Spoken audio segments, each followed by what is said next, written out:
Hello and welcome. It is National Doctors Day. Our frontline workers, those who have been there at the forefront of this challenge that has gripped the entire world. It has taken everybody by surprise, and technically, ladies and gentlemen, it's a reset.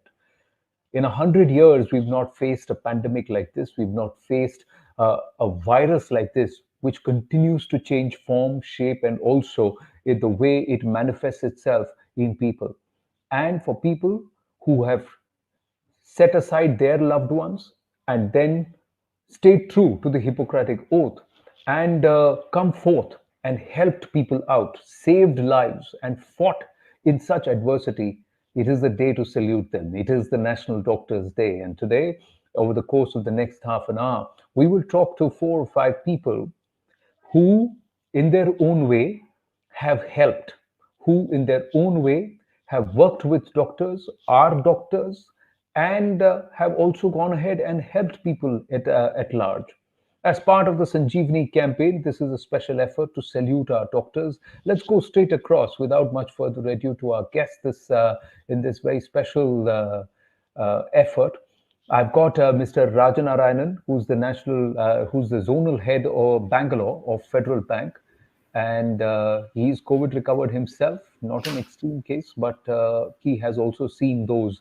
I think, like all of us, who have lost near and dear ones. And imagine in the face of this challenge, when we talk to doctors and frontline workers who are seeing death all around them, and then they're also having to face it with their own loved ones, not being able to meet them, and also then having to deal with cases with people close to them. Dr. Rajendra Bharud, he's the district magistrate Nandurbar, a case in point, an example, a shining example where if you are able to think properly and use some foresight and plan in advance, then you can be ready to meet the challenges. And that's what they did in Nandurbar and in the neighboring regions. And what he's been able to do is also a template, a shining example of how caseloads can be dealt with and the sudden surge in cases can be dealt with. And that could not have been done had it not been for an efficient team of doctors also in place. So you give them, you equip them, then they'll be able to deliver better. Dr. MS Kanwar is a senior consultant, Department of Pulmonary Critical Care and Sleep Medicine, Indraprastha Apollo Hospital, Delhi. He's also written a book on COVID-19, and he's also involved in an in-depth research or a dipstick for at large, but quite in-depth as far as the Apollo Hospital Delhi is concerned, where they worked with healthcare workers and looked at the effect of vaccination, how important it is to get that jab, and how it technically and truly is a shot of life, because your mortality, the severity of how COVID-19 would impact you comes down drastically if you get the jab. And that's what their research proves. We'll talk about that too. And Dr. Chatterjee, senior consultant internal medicine in the Hospital, is also with us. Someone who's been an active proponent of taking the jab and also has been at the forefront and dealt with many cases. First up, it is your day. It is a celebration of doctors and the entire medical profession. Thank you very, very much for your service, and it's very, very nice to be able to speak to you. But I want to start with Dr. Rajendra Bharud.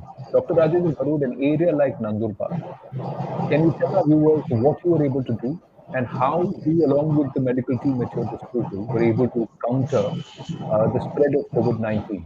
How tough, how challenging it's been?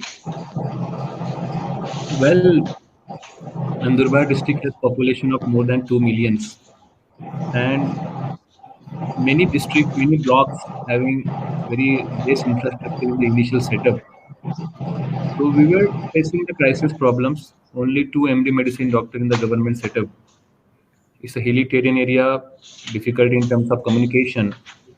So one thing I realized, despite of so many caseload, so many problems, doctors never give up. Paramedical staff, nurses, BAMS doctor, BHMS doctor, we trained them. And I think because of it's their combined effort, dedicated work, Nandurbar drastically reduced the caseload just in the matter of 2 weeks by 75%. And since last 1 month, we are getting case in single digits. So I think putting the plants or purchasing the ambulance, it's a completely different issue. But most importantly, Other than the infrastructure, other than the material, what requires is the willpower and dedication of doctors. And I think in Nandurbar, I am quite lucky to have this company or the team of such a wonderful and dedicated doctors. In fact, one of the doctor who lost his wife in cancer, but he was the in charge of our COVID hospital duty. So, despite of the personal loss, he immediately joined in 2 days. There are many examples like this. One of the Asha worker who lost her husband and son both in the COVID, and I was visiting, still she was giving vaccination, she was doing the work of vaccination with smiling face. Of course, it's a personal loss to lose son and husband in the COVID pandemic. One of our block development officer, the lady and her son both died in the COVID. So there are so many heroes who, we can't even express our gratitude in terms of their work. But I realized because my field team was working day and night, they had put aside their personal grief and they were giving their best. That was the reason we were able to deal the COVID. So I really feel, they have given their best, and we should really salute on this platform to their wonderful work. No, you very rightly said, and I think a lot of them have battled personal loss, and it's also very tough mentally. And Dr. Kanwar, it must not have been easy, not just as a senior doctor, but also as somebody who has many other people reporting. You also have family. How do you manage? How was it personally for you and for the team there at Indraprastha Apollo? Anand, we had a tough time in the beginning trying to segregate the COVID and non-COVID patients. We didn't want them to get mixed up in any way. And we used to have board meetings, about 3 times a day. Chatty here, Suranjit, was a part of that from the internal medicine group. So we had the in critical care team, the internal medicine team. Then we got anesthesia into it, and then when the workload increased in the second wave, we had cardiologists, oncologists, surgeons join us because we couldn't cope up with the workload. It was a novel disease, and the unpredictability was so much that we were not sure, what would be the fate of the people who were initially involved in the patient care, nurses, the doctors. And I have a huge respect for the nurses and the doctors who were dealing with the patients, putting in tubes, putting in endotracheal tubes, and touching the patient all the time, putting in lines, because they were in very close contact. And we, at that time, in the early days, did not know how many of us, how many of them would eventually be on the bed getting treated ourselves. I got, Suranjit here got sick with COVID. A little later, I got sick with COVID. I was on oxygen for a week. And 10 days, Suranjit was in the hospital for, I think, a couple of weeks. I was in the hospital. So the moment we became negative, became asymptomatic, I was on the job again and seeing the patients and doing the rounds in the PPEs and in the summer times. It was a very hard time. But when we look back, I feel if I have to do it again, I'll certainly be there. And the spirits are high, and there was fear and frustration among people, the families, the patients. They were really they were scared to death, and we had to explain to them, though we didn't know whether we'll be able to save the patient, but we always kept the spirits high. And the families back home, now they didn't have any access to the patient. I mean, they were not allowed to come into the COVID wards, of course. So the only channel was through the telephones. But in the ICU, while we were caring for all the ICU cases, not a day passed, not a Sunday passed when I did not speak, and all of my other colleagues who were looking after the ICU, they did not speak to each family member every day while we were on the bedside. And we in our hospital had a practice of seeing the patient on the bedside every day, besides, of course, our team which was there around the clock inside the units. No, absolutely. And one can only understand, one can't even begin to understand the gamut or the extent of the challenge. See, as a district magistrate, you are talking as an administrator, Dr. Bharud, Surajit Chatterjee, Dr. Kanwar. Rajanarayanji, all of us were, in our own professions, were dealing with it differently. But the doctor fraternity or the medical care fraternity were dealing with it day in, day out, at all points in time. If they save a life, then it was to their credit. And if they couldn't save a life, again the ire of the loved ones of the family would fall back upon upon the doctor.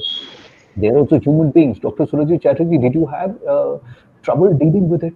How often did you see your family when you had COVID? How did you deal with it? You also suffered. And at that time, all your medical knowledge, did it help? Or did you also say, I myself don't know what to do? Absolutely, you're right. I had COVID in the early days, in the wave one. I had Hmm. COVID in the month of May. And when I had it, two of our other colleagues also had it. And there was a huge discussion in the hospital as to how to, if something happens to them, how to go ahead with it. Because we had discussions with everybody, remdesivir and all that, because that time the wonder drug was not available in this country. We had discussions that we could get it from Bangladesh, where somebody spoke with the Gilead's vice president and said, no, Bangladesh doesn't have the real the remdesivir. You can get it from the research tool or something like that. He could be a research subject if he becomes sick. So there was a huge discussion. People were not confident that if something wrong happens, how to save me and the other colleagues of mine. It was early days. Every night that I spent over there in the hospital was a nightmare, because every day I would think that I don't know how the next day would happen. So even being a doctor and who has been dealing with COVID extensively, even in the early days, there was always a fear factor. So I understand how the patients go through it.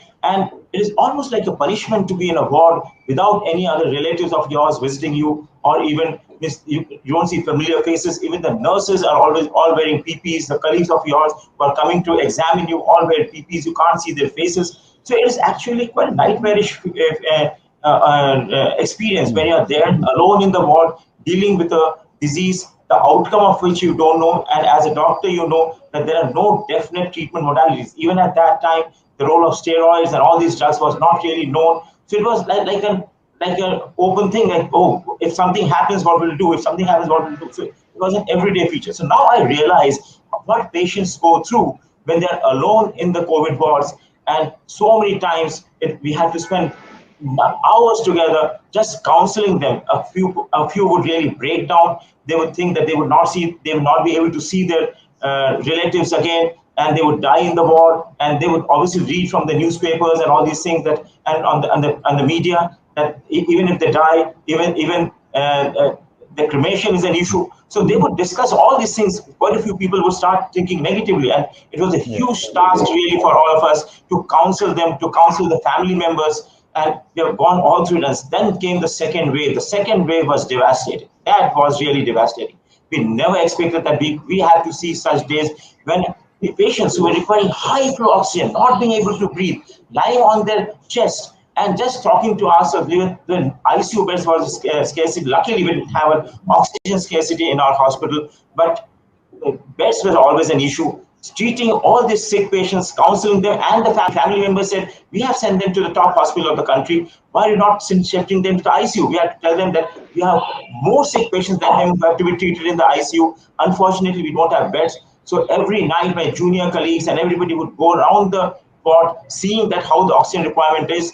1 or 2 days, we had to also even reduce the oxygen level to some extent, so that we don't fall short of oxygen. So that was also an experience as to what level we should keep the oxygen so that the patients don't suffer.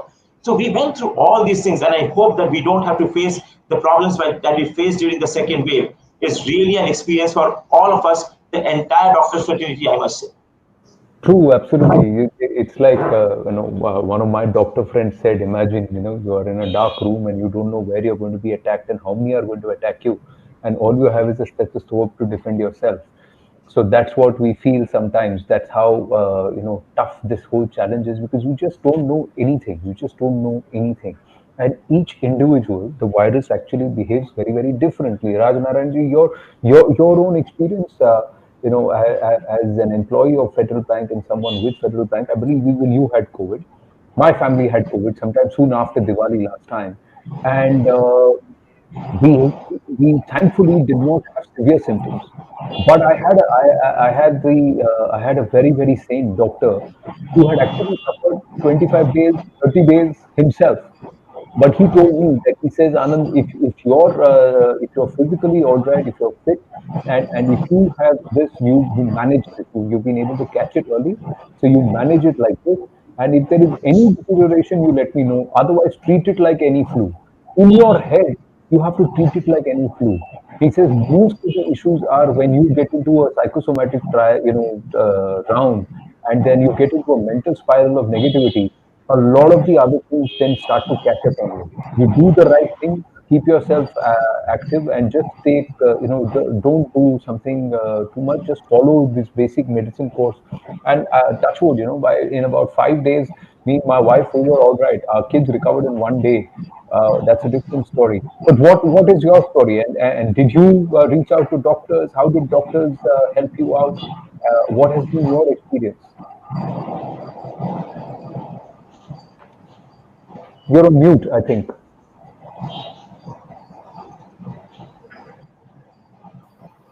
Yeah, thanks, Anand.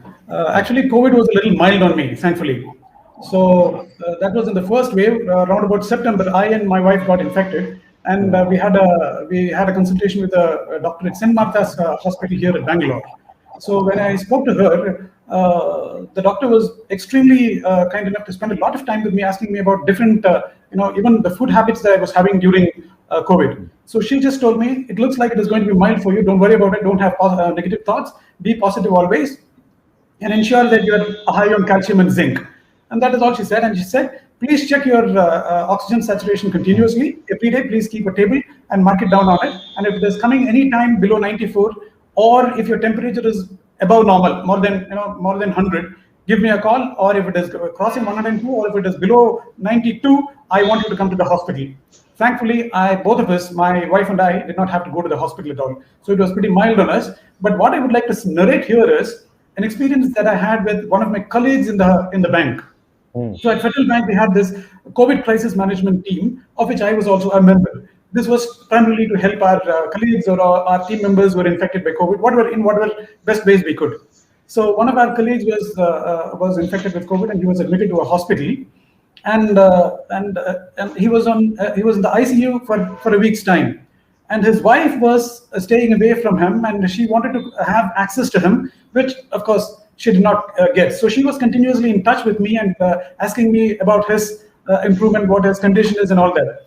So I was also a little, I was feeling totally helpless, other than to report back to her whatever I heard from the doctor. So I finally I sent out a plea to the doctor, asking him whether I could come and meet my colleague there. So he said, okay, but you should take all precautions. This is the COVID ICU. So you need to come with all precautions to the hospital. So I was with a lot of precautions. I went to the hospital, went into the COVID ward, and that was when the entire scenario took me by surprise. There were two young doctors who were running around, and there were, I think, 8 beds there, if I remember correctly. And at least 3 or 4 patients were, panting and gasping for breath. And these doctors were running around, putting on the oxygen supply and helping them, telling them, soothing them. They were actually, I did not expect that part of the doctor's role was to speak to the speak to the patient. So these doctors were speaking very, very softly and trying to soothe them. So that took me by surprise, and I went and met my own colleague who was in a very, very bad situation.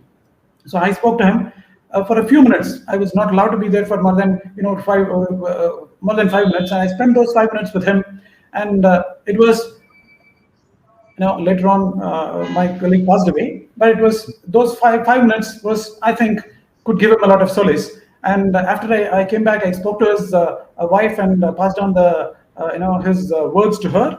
And that was the time I knew how dependent and how totally reliant on the healthcare industry the normal people were. Thanks to the great work done by our healthcare industry, the doctors, nurses, and everybody who's there. This is outstanding work actually that they have done. So that's what I would like to say here. A lot of us fail to realize that these are individual cases. Right? So if one case like this can affect us so much, imagine what the likes of Dr. Bharud or Dr. Kanwar and Dr. Chatterjee and so many other doctors and healthcare workers and administrators have to go through. because you are dealing with so many cases every day. You are seeing this all around you. How difficult or easy has it been, Dr. Bharut, to stay in the with the task and to keep yourself mentally positive? It's so important, and it can get you. I know it very well. Just walking into a COVID ward or seeing the visuals can depress you. We've lost colleagues. I've lost colleagues here at Network 18. It's painful. We may not know them very well, but it's painful. And some of them we know, but it's painful. So how did you deal with it? And what do doctors and administrators like you tell yourself here? Please share that with us, because how are you guys able to remain positive? True.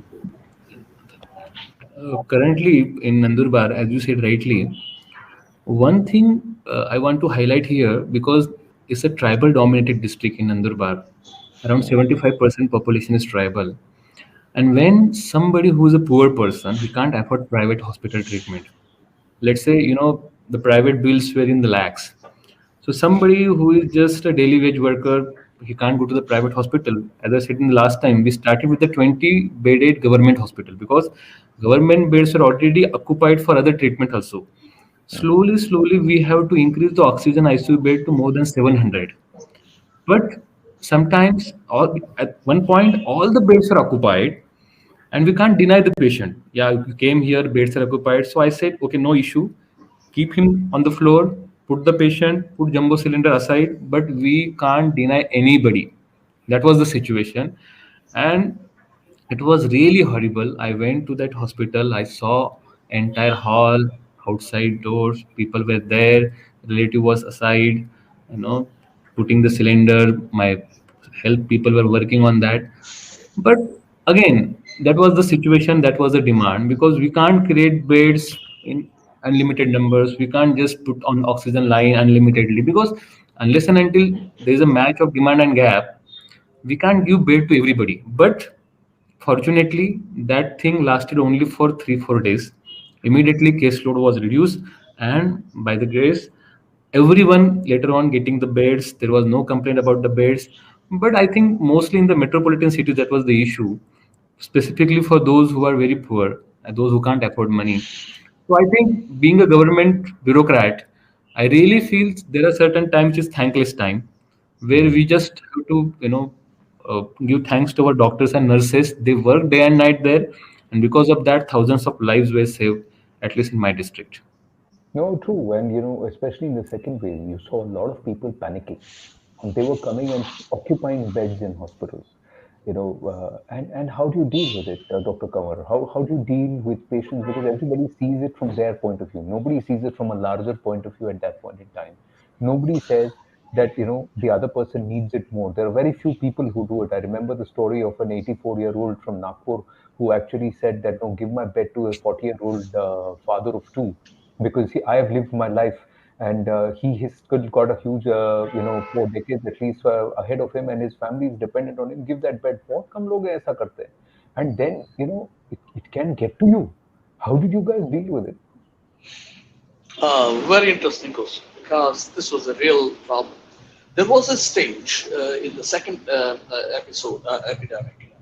Sorry, this Second wave. wave. We had about, at one point, about 30 patients who were on high flow oxygen, who should have been in the ICU, but the ICU was full and none of the patients could be shifted out. And we didn't know how to manage them in the wards. And the FDUs were full. So we were doing the job of the ICU in the wards without the support of the ICU, without the ventilators around, without even the some machines like BiPAP and AVAPs, those A40s. We didn't have those things, which I'm used to using in ICU all the time. So now we were treating those patients. At the same time, when I moved from during my round to another unit, I find patients sitting there chatting on the phone and or playing with their mobile.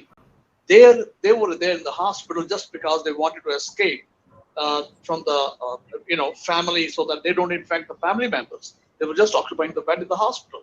Now, we wanted to convince them, we tried to convince them that they would get the influence from somewhere to keep the patient there for a few more days. So these were the situations. And at the same time, there was a time when our waiting list went up to almost 1,000. Anand, you would believe that. Almost 1,000 in for a few days. And our own relatives, I wanted to get them in. I couldn't get them in. And Sodanjit would know that. There were so many other consultants who were talking, this was a talking point, that we can't get our relatives in. At the same time, there were quite a few patients who should have been at their homes, but they were occupying the beds. And the patients who were very sick, there were patients at one time in the ambulance, brought oxygen cylinder from their homes. Now they are sitting in the car or ambulance, their personal car, outside our emergency, and they just wanted a bed inside. Their cylinder would finish over after a few hours. So our hospital was filling up those cylinders and asking them to stay put in the car until a bed is ready. Sometimes it wouldn't happen. And they would try for other hospitals at the same time. There was a time when my patients went to Jajjar, went to Karnal, went to Chandigarh, Panipat, and in Meerut to get a bed. And I was treating them from here. Patients were in ICUs, in small ICUs somewhere in UP or Haryana, and I would be giving them treatment and helping the doctors there who were not so experienced to keep them alive and to do the best for them. I mean, the situation was so terrible. Never thought I would see this kind of situation in 46 years of my medical practice. We would be in a situation where we feel so helpless for our own relatives. And there was not a family in India, in urban India at least, who did not lose a near or a distant relative. Yeah. Of course, friends, yes. No, I totally agree with you. And I know the story of a DM who actually did a round of the hospitals in their area. And they cleared in 3 hours, they cleared 250 beds. 250 beds, they cleared them of patients who were just sitting there occupying those beds. They should have been at home, but they just said कि भाई अगर कुछ हो गया तो, and the DM had to be rude and the DM had to be strict and had to say, look at these doctors, look at those patients there. They needed more than you. Where is your humanity? And they are saying, मैं तो पैसे दे रहा हूँ, I'll pay double, but give me my bed. There were cases in urban India, Dr. Chatterjee, and I know the hospitals had been paid 10 days money in advance by people who said, just keep a bed free for me. So that's another part. And then you have the other side where you have to deal with patients who believe that you have not given them enough attention, despite the fact that you are actually treating 4 times, 5 times, 10 times the caseload that you normally handle. How did you personally deal with it? I agree with Dr. Kanwar to all the statements that he made, but this time I saw a few good people as well. Means obviously there was one side of people who wanted to be in the hospital because of safety factor. They're very unsure of what would happen to them. They're very scared as to what would happen to them. And obviously the third thing was that they would infect people or elderly people who are there with them.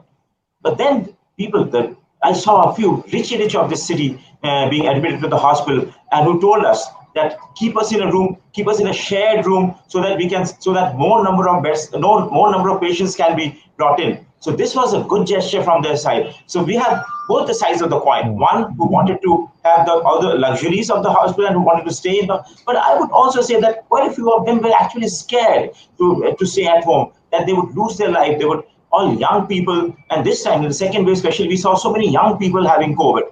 But the other side was that the people who were eligible for suite rooms and all that, they said, oh, keep us in a room. You can keep 3 people in one room so that more number of patients can get into the hospital.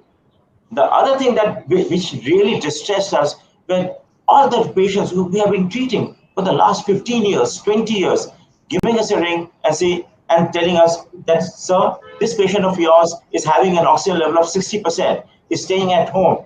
This patient has 2 kids who's 10 years of age, 12 years of age, and this patient would die.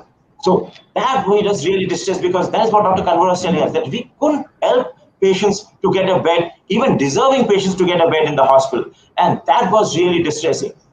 I still remember one night there was a colleague of mine who now works with Apollo Bhubaneswar. His brother was sick in Gurgaon. He gave a ring all night through, and with all those Moses folding his hands again and again, telling Chatterjee, you are there at Apollo Hospital. I am told that you are a big name now. Can't you give a bed to my brother who would die in the next couple of hours if you don't help him out? The entire night he went on pestering me from Bhubaneswar. I spoke with everybody and anybody in this hospital, couldn't arrange a bed just because there were no beds. This was not that he could not, because he was a junior doctor in this hospital earlier. His own brother was so sick. He went on pestering me. I went on requesting to, but I couldn't provide a bed. Till date, I feel so sorry for that doctor and for that patient who actually lost his life later on. So it is really distressing. When all this news came to us, it was really distressing that even being in a profession, we're in a situation where we can help out people for treating them, we couldn't do it. So I just hope that this doesn't happen again. And even if the third wave comes, even if it comes, it is a much milder variety. That's basically all wishful thinking. Variety, or if we are able to get ourselves vaccinated, I know, and I know administratively and also medically, a lot of you have also studied these aspects. So finally, we have paucity of time, so I'm just going to get final round of comments, and I'm going to start with Dr. Rajendra Bharud and then come back and we'll end with Rajanarayanji. But Dr. Bharud, what is your overall inference, learning, takeaway, which you would like to share with all our viewers? Working with doctors, working, in the time of a pandemic, working in a region which is largely tribal, and also a lot of people who don't even understand what's the big deal about this virus and what it can do to us internally. I will like to share three things. Early preparedness. We should be prepared to whatever possible disaster that can come. Second thing, in this COVID, no one is boss, no one is junior. We should work as a team. Because everybody is so much stressed out, we just can't issue the orders without understanding the ground reality. And third thing, be practical. Be practical means we should not extend or we should not stretch our doctors or medical fraternity beyond certain limit. We should be understanding them as a human. They're human beings. They have their limits. And whatever the practical solution, like we had done the isolation center in every village, every school, every dharmshala. So around 5,000 beds were created near the villages. We had hired the jeeps so that can be act as ambulances. So practical solutions at the ground level. These three things can really help as a bureaucrat to understand and deal the disaster like COVID. These are my learnings. Very rightly said. Doctors are also human beings. Healthcare workers are also human beings, and they're also going beyond the call of duty. You mean you can set up 5,000 beds, but if there are only 50 doctors to address those 5,000 beds, imagine the load on them. So, and the pressure that they are taking as human beings. So, Dr. Kanwar, what do you tell your team? What do you tell yourself? And what do you tell our viewers? See, we should be making ourselves, it should be very clear in our minds that if there is a third wave, we should be prepared for that. The administration, the Ministry of Health, they should not be dismantling the stuff that they prepared after the first wave, and they were totally found unawares and unprepared when the second wave came in. Now the third wave with Delta Plus or 1.282 B1282 is another one lurking around, and there are other mutations which are difficult to handle, like N417K. Now, if there is a third wave, my personal belief is, and I have reasons for that to believe, that it would be milder and it would be more spaced out. It would not go up like a rocket, which took everybody by surprise, and we were not fully prepared for that. So it would be probably milder and would be handled much better because people have learned their lessons the second time around, and they would not be making those mistakes at the political level also. Dr. Chatterjee, do you think the mental toughness has been tested? that the space between the years has been given a nice workup with the second wave, so people will be able to be a little more sane if there is an impending third wave, and how important is getting vaccinated. Oh, it's absolutely mandatory that everybody gets vaccinated. If you don't vaccinate yourself, then you're in trouble. All these waves, all these mutations are not going to end then. If we have to end this pandemic, we have to take the vaccine. We have to follow all the precautionary steps that we have been talking about for the last 1.5 years. The media has been great. The government has been also very proactive in telling all the citizens of this country. But unfortunately, this has not been followed. So if we have to have vaccinations, we have to follow the COVID appropriate behavior, then only this pandemic can come to an end at in a couple of months. Otherwise, we are in for trouble with different mutations and different viruses and different waves. The other thing that I would definitely like to request is, see, the doctors, the administrators, the healthcare workers, or nurses, housekeepers, everybody is trying their best in this pandemic situation. But we have seen a few times the ire of the relatives. They're coming and breaking the hospitals, beating up doctors. I would like to request, just don't test. The doctors are trying their best. The healthcare workers are trying their best. Even the administrators of the hospitals and of the countries are trying their best to treat treat this pandemic.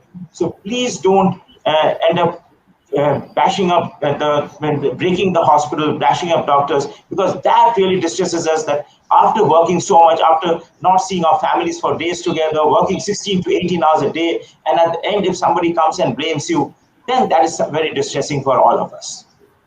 No, very rightly said. And then you're also disrupting treatment for other people. If losing somebody close to you can hurt you, yeah, one has to also think that you may also be causing somebody else losing their life because you're disrupting critical treatment. Some things are good, some things are bad, and it hurts.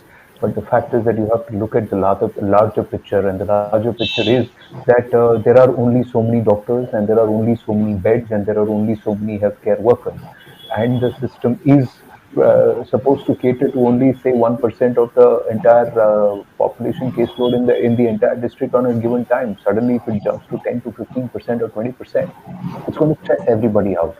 We've got to work together, and in a lot of cases, I agree with you, Dr. Chatterjee. And getting the jab is important. And Rajanarayanji, one of the aspects and one of the things we are doing together here is spreading vaccine awareness. And I need to thank Federal Bank on behalf of Network 18 for partnering with us and helping us take this Sanjeevani program on ground. The Sanjeevani Gadi has gone to more than about 200 villages, 280 villages actually already, and the target is to cover more than 500 villages. Yeah, so Sanjeevani has been a great program for us. We are also very proud to be associated with this program. And this vaccine advocacy that we've been practicing across several districts in the entire country, we are sure will deliver the right results for like the good doctor said earlier. I think it is increasing the percentage of vaccination that will protect us from the third wave. So vaccine advocacy it is, and Federal Bank is committed to it, and we are hoping that we'll be able to do much more good work in this area. True, and as I wind up this engaging conversation, I can only say one thing. It's a humble request. Trust your doctor, respect your doctor, work with your doctor, and also realize that the doctor is also a human being. They are not superhumans, they are also human beings. So they also feel the same pain, they also feel the same emotion, and they also feel the same stress and the same tiredness that we would feel. But they are there, they are going beyond the call of duty to do it. And on National Doctors Day, let's all resolve that we'll work with them, we'll help them help us and treat us. I thank you all. Thank you very, very much.